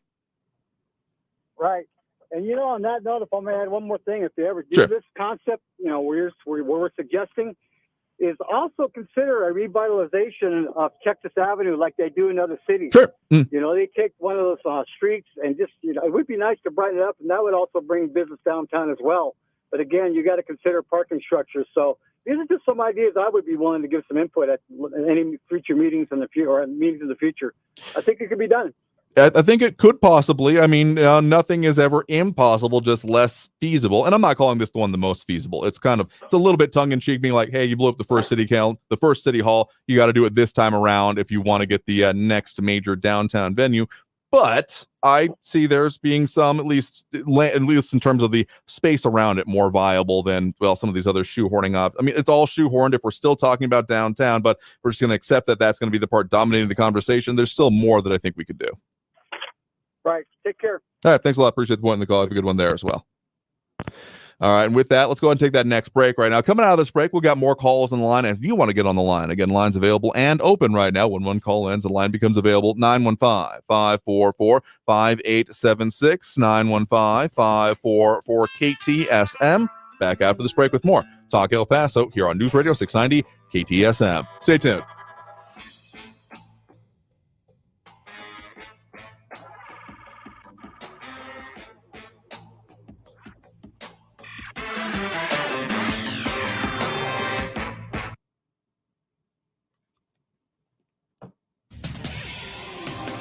El Paso's News Radio 690 KTSM.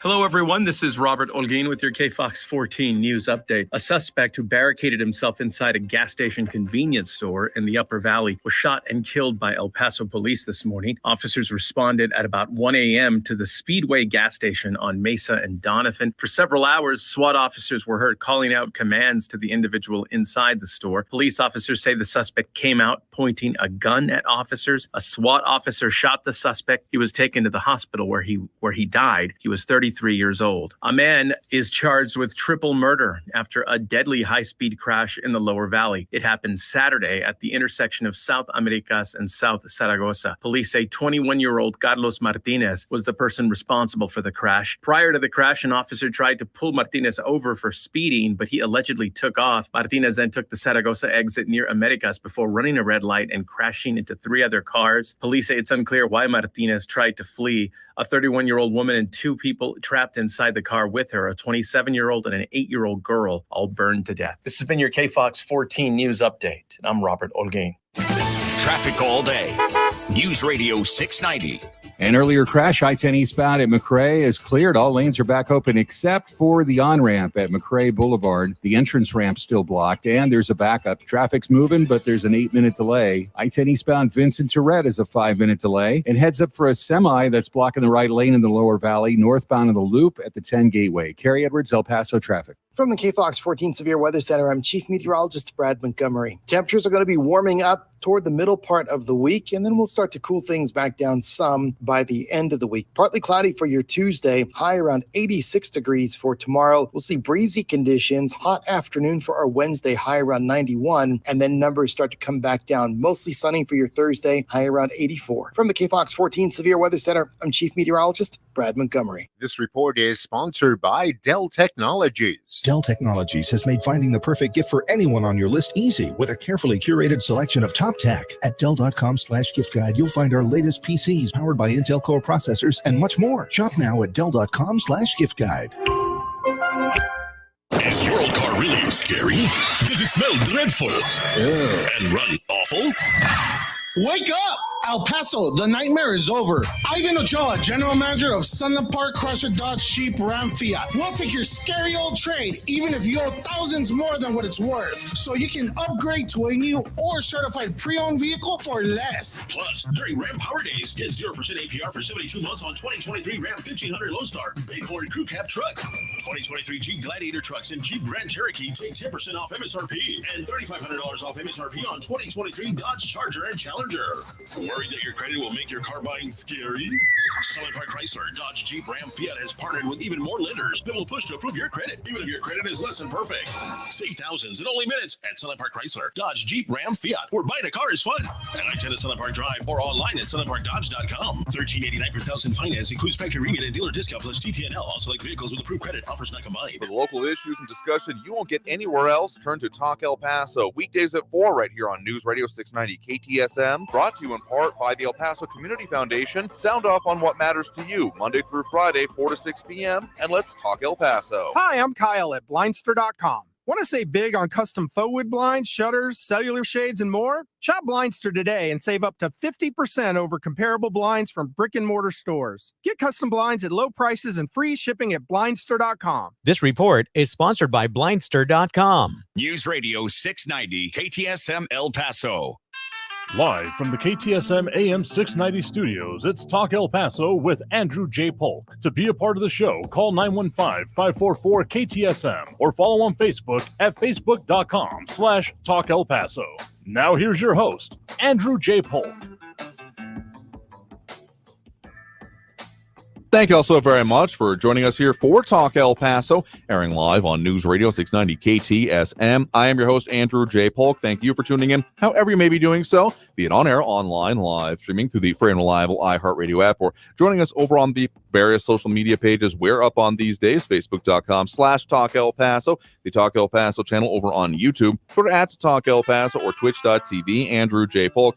A lot of conversations going on here, including about stuff going on internationally and in the Middle East. I mean, yes, it still be quite the subject to be discussed here, but as always, Friday is coming. But also other conversations about both Ernest Brummett over on the YouTube saying, yes, I'm glad someone is addressing the driving here. Good grief, it's Mad Max out there. Okay, besides the traffic fatalities, which is one step, it doesn't tell a whole story. It definitely seems like people got a lot worse on the road. I never experienced road rage incidents until we start having the restrictions and shutdowns and people being less out during the pandemic. And then I had a bunch of them, not at me not causing them, but them being directed at me kind of randomly, and just the way people were driving out there. I mean, anecdotal at best, I get it, but still, I told people that I was nearby who had been more at home, didn't have the reason or justification or need to go out like I have to be on this radio station, that the rules have changed out there. And if you haven't basically re-upped your driving sense, buckle up, kids, because it got rough out there. It still is. But other conversations going on about, particularly about downtowns, and a buddy of mine is arguing that the car killed downtown, but Renato Rivera saying that building malls is what killed many downtowns. Remember when El Paso couldn't build enough of them? I mean, yeah, there were at least two more that I'm thinking of. One that is currently the YISD headquarters. If you've ever had cause to be over there, I have both in terms of reporting and for educational stuff that's happened over the years. I mean, it's a weird building, and then I didn't realize until much later that, this used to be a mall, a weird multi-level kind of shoehorned in mall that's now an office building. It's weird. It's weirdly laid out because it was a mall. But I mean, commerce continues to change, and the fact that now online might be killing the in-person stores. I mean, there's a lot of it. Though I will also say that El Paso's downtown did have in terms of movement of society history, the unfortunate timing of developing right in between the transition between basically horse-drawn and motor vehicles. There's a reason that if you look at the difference between El Paso's downtown and many other major cities is that, sure, I mean, New York City, if you want to go straight to the top of examples in this country, certainly developed before the existence of the non-horse-drawn conveyance, but they've also done a lot of money then to put in the underground parking garage, and that's not been, there's a couple notable examples in El Paso. The Paso del Norte Hotel comes to mind, which I was in recently-ish for that conference, but a lot of them are looking at the above ground and the multi-level parking structures, because also digging in El Paso is weird and not fun. Anyone who has ever tried to put in anything below ground without the accessibility of basically a backhoe. I have several rocks that I very much hate because of the way that they made it very difficult for me to put in raised beds in my backyard this one time. Anyway, point is that, yeah, El Paso, I mean, there was a water drinking fountain for livestock in downtown El Paso until I think the early 40s, if I'm not mistaken, remembering that from the El Paso History Museum. But in any case, yeah, it's part of our challenges with downtown, though I will say with downtown revitalization as an idea of it, Texas Avenue has been burgeoning and booming in its own right, and we're going to be visiting with our El Paso Inc. A little bit later on the show, tomorrow on the show, actually. And so talking about development, we'll be talking about some of that, and we can even revisit a little bit of that as well. So, Buddy Vi is referring to, yeah, Morningside Mall, and RJ also saying and remembering their glass elevator. I think it's still there, at least the last time I was there, which is probably more than a decade ago. It was still there. It's still in use. But yeah, in any case, I would say that the personal car, the argument going on, definitely made suburbs more viable. It may have been, well, part of the demise of like public transportation projects. LA has some notable examples, but the trolley, and a question did come about the trolley earlier. I didn't miss that one either. Do not believe it's making a profit yet, though they are working on trying to expand its availability, because whenever it comes to public transit, unless you've got like a dedicated line and consumer base built in, you got to build it and then you build it and they will come. That is essentially how it goes. I know that, yes, that's the quote from the movie, but still, it's kind of how it ends up working. And if it's not something that can be relied on, planned around, people aren't going to use it, and they're just going to stick with cars. So it's a philosophy question, essentially, at that point. And if people willing to stick with it or not, that's another question entirely. Any case, let's go back to those phone lines now. 915-544-5876. 544-KTSM is the number to call. We do have Frankie and Messia on the line with us here right now. Frankie, thanks for joining us. I have absolutely no problem at all with road rage type of people. I can sense you got some nut job out on the road, so I'll back off 100 meters or so, pull off the road, or just find some way to escape that particular moron that wants to go off the deep end.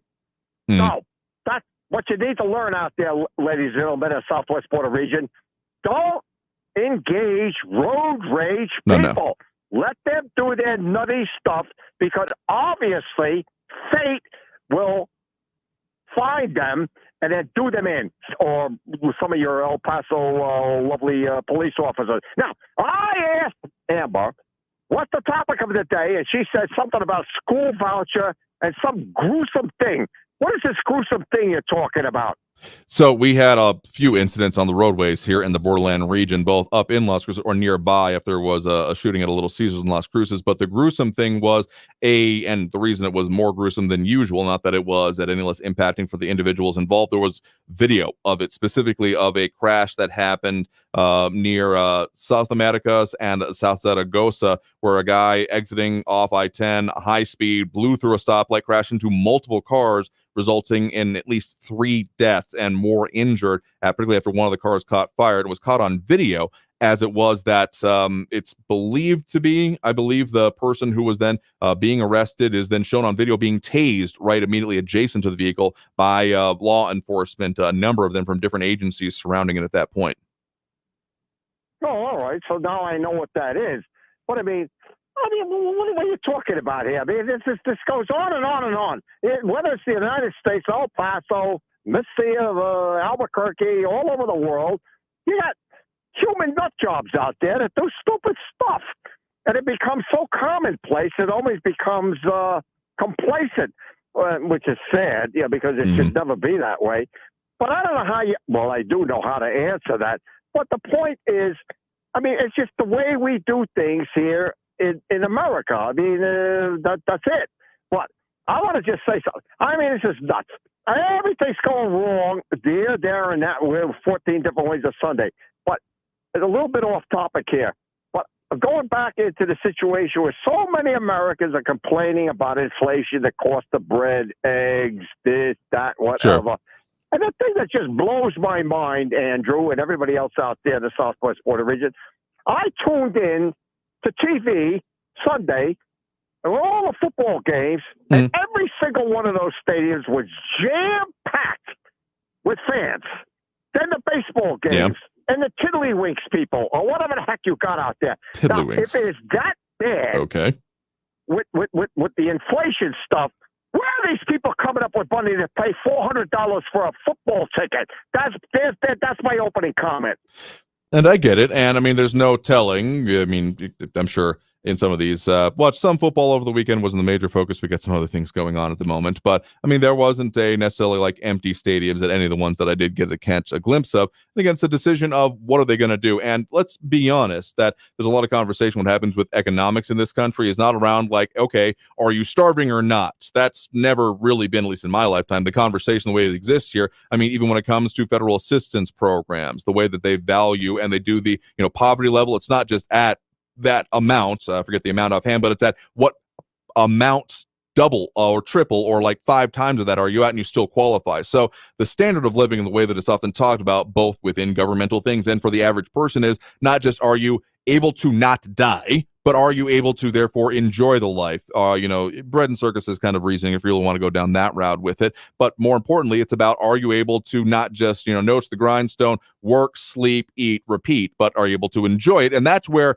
I guess the consternation of people comes down is if that is being impinged upon, you start getting into, the way of life conversation. So I think that's where at least part of this is coming from. And so if people aren't able to do these things you're talking about, I would say, okay, we've been in weird economic situations for a few years now, at the very least, if not before that point, because I mean, sure, inflation has been rising, unemployment, the wages, all that stuff, and yet consumer spending does remain high as part of it as well. So I would say in response to that, like, sure, if someone is being no longer able to purchase or do the other things that, bring that joie de vivre, the joy of life to it, that is when you start hearing them complaining about it because it is impinging on the way they want to live their lives as opposed to hey, great, now I'm going to no longer be able to feed. I mean, there are certainly people who are finding themselves in that boat, but of the people that you are referring to complaining, I'm thinking about, are probably more in that first type of situation.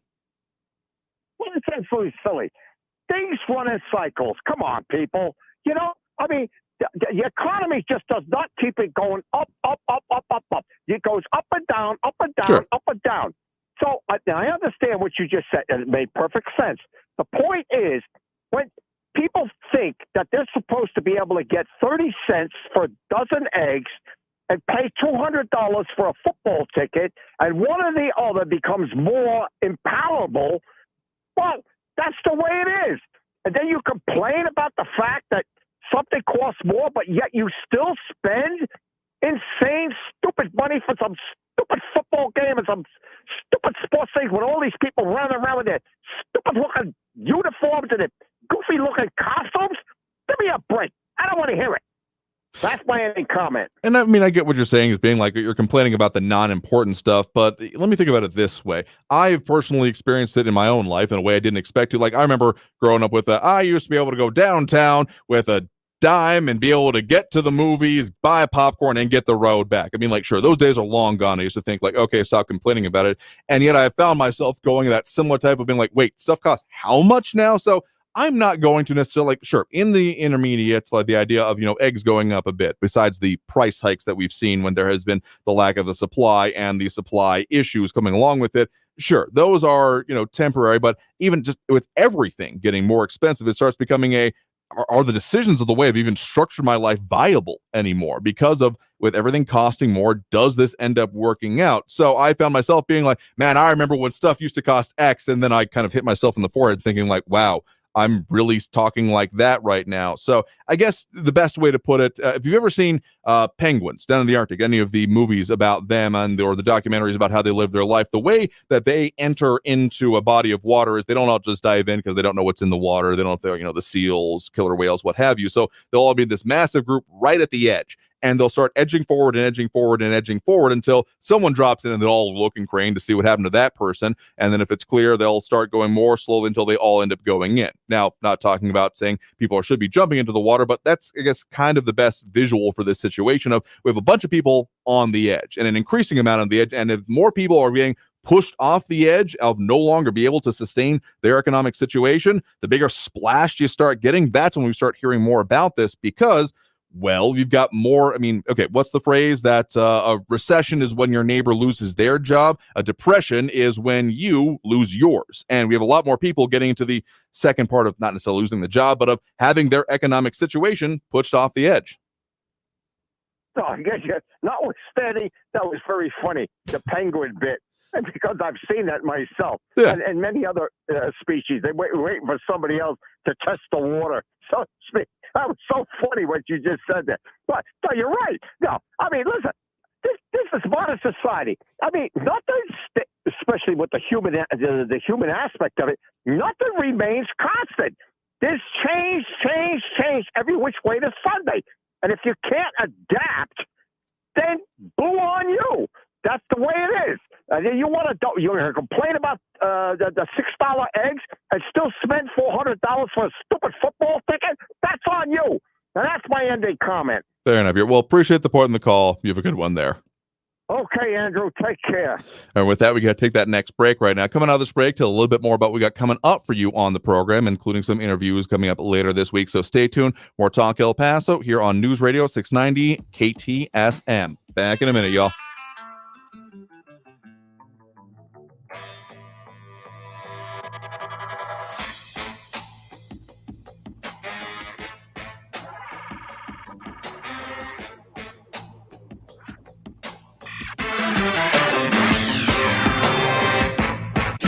Traffic all day.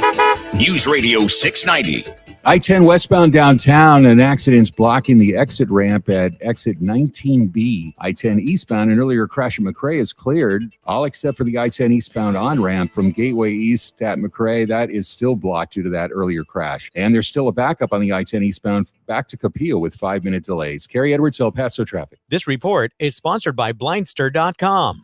Hi, I'm Kyle at Blindster.com. Since 2010, Blindster has sold millions of custom blinds, shades, and shutters to satisfied customers across the country with 20,000 5-star reviews and an A+ rating from the Better Business Bureau. Custom blinds at low prices and free shipping. Blindster.com. Hammer and Nails, El Paso's newest men's grooming destination with your comfort and privacy in mind, and where your favorite brew, spirit, or mixed drink will be waiting for you along with every cut, shave, manicure, or pedicure visit. Open daily at the fountains at Farrah, Hammer and Nails offers world-class luxury experiences without the pretentious price tag. Visit Hammer and Nails Grooming Shop for Guys online at hammerandnailsgrooming.com to book your next experience. That's hammerandnailsgrooming.com. And paid for by Linear Marketing Group.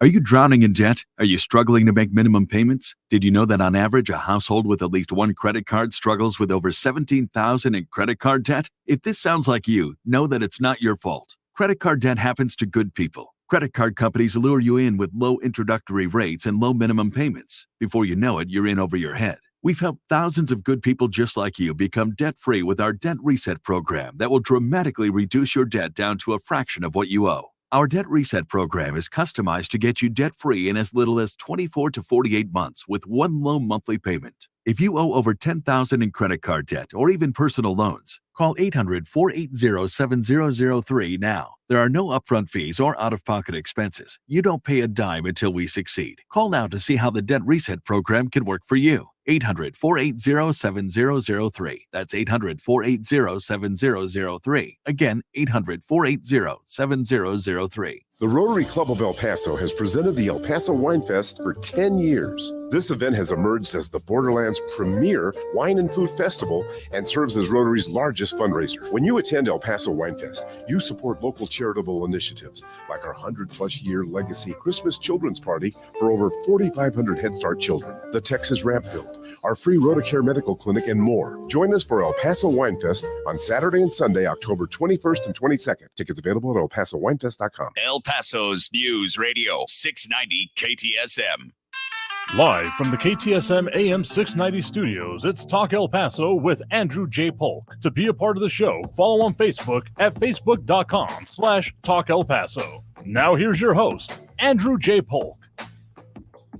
Thank you all so very much for having joined us here for Talk El Paso, airing live on News Radio 690 KTSM. I've been your host, Andrew J. Polk. A little bit about what we got coming up for you on the program, including tomorrow, going to be visiting with El Paso Inc. on some of their major and recent stories, including, yes, about some of those development things going on, including the concert venue that had an entertainment avenue overall that had a groundbreaking across from Sunland Park Racetrack and Casino over there in the nearby Land of Enchantment, but also about some other interesting local discussions, including with Fit Fam. Yeah, that was one of their major ones, and who's behind it, those kind of things this week. So they got more going on, including what's going on with some other development, Borderplex Alliance, Railroad Drive redoing, and more more entertainment venues coming to the area. So, as we also have a lot more tuning in with us, including Calvin Williams with the Wave over on the social media. We got time to squeeze in one more quick call, just because we had a very polite caller asking for it here. We're able to get to him the last one here. We do have John on the east side here with us. John, we got a couple of minutes. All right, Andrew. I just got a comment on Frankie. He does not understand economics, and bless his heart. He's trying to say that people are spending $400 on a baseball or a football game ticket and complaining about the price of eggs. He's got to understand. Here's what I resent about what he said is that, oh, well, you just got to figure it out. If you're struggling, you got to figure it out. It's like he doesn't understand economics like one bit. The thing about it is that the people who are going to these baseball games, they probably are more affluent than the average person, or the person below average. I mean, 90% of the people can't afford a football or basketball or a baseball ticket to a professional game. I mean, that's just a fact. Otherwise, they wouldn't be able to hold all these people, and they'd be sold out every single game, and they probably are anyway. But my point is that he does not understand that the inflation that is going on right now, the unemployment, everything you said, you're just way too nice, Andrew, way too nice to him. But he needs to be educated a little bit more about how finances and how economies work. And it's like he just thinks we're in a bubble. Oh, they go up and down. And it's not the stock market, okay?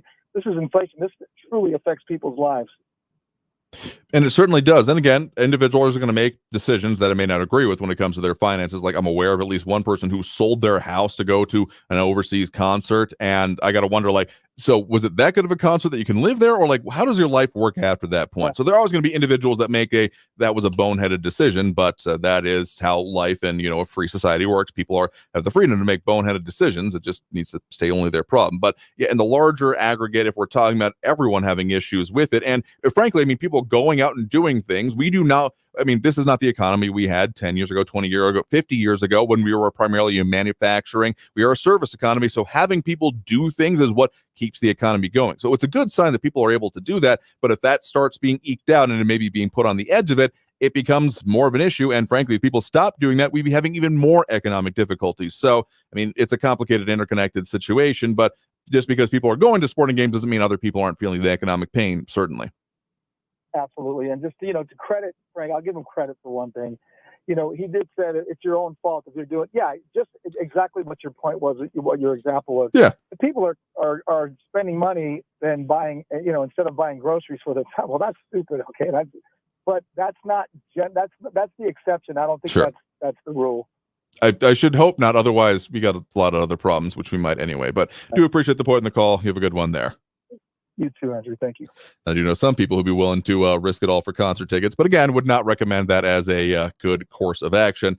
At the very least, make sure you got a place to live and then let everything flow from there and eat, stuff like that. Anyway, we're out of time here for this program. We'll have to leave it there for today. I do appreciate everyone that did tune in, call in, comment, participate in the show. Again, the stuff we got coming up for you, including with El Paso Inc. tomorrow. And then later in the week, going to be talking with Commissioner Carlos Leon about that gun buyback and some of those county policies surrounding it. So more discussion on the things going on and affecting us here in the Borderland. So again, out of time here for today. I want to thank everyone that did. If you want to be a part of the conversation going on about what affects us here in the Borderland, we'll do that every Monday through Friday, 4 to 6 p.m. So until then, until next time, I want you all to stay safe out there. Look twice for motorcycles when out on the road, and have a great evening, y'all. We'll see you tomorrow.